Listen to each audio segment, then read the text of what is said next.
Hari ini siapa aja Pak yang diperiksa Pak di 11 keluarganya. 11 termasuk Tim Barreskrim Polri turun ke Jambi, periksa keluarga Brigadir J terkait laporan pembunuhan berencana. Ada 11 orang diperiksa mulai dari ayah, ibu korban, kakak adiknya, tantenya, beberapa saksi lain termasuk rumah sakit.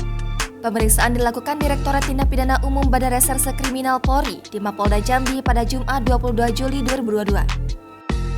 Brigadir J adalah polisi yang meninggal dunia dengan luka tembak di rumah Kepala Divisi Profesi dan Pengamanan Polri, Irjen Verdi Sambo yang kini nonaktif.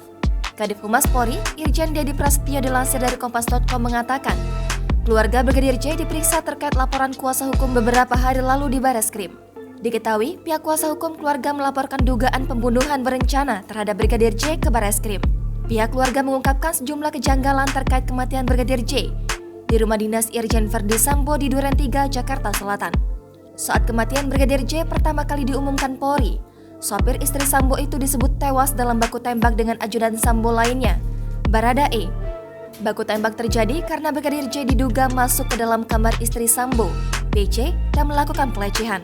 Namun kronologi kematian versi Polri itu dinilai janggal oleh pihak keluarga. Kejanggalan mulai dari luka di tubuh Brigadir J, CCTV di rumah Sambo yang dinyatakan rusak, hingga 3 ponsel Brigadir J hilang.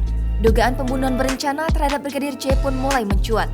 Pada akhirnya, kuasa hukum dari keluarga Brigadir J resmi melaporkan dugaan pembunuhan berencana ke Barreskrim.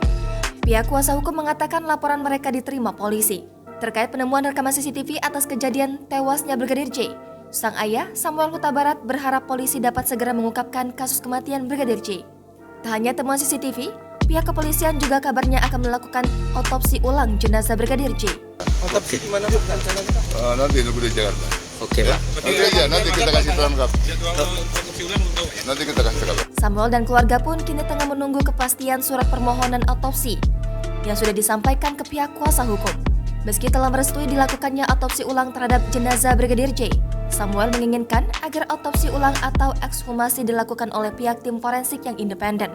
Sementara itu, pihak pengacara keluarga Kamarudin Simajuntak mengabarkan telah meminta kepada Kapolri Jenderal Polistio Sigit Prabowo untuk membentuk tim khusus independen yang melibatkan kedokteran forensik TNI hingga rumah sakit swasta. Membentuk tim independen, yaitu melibatkan dokter-dokter kita lagi yang dulu.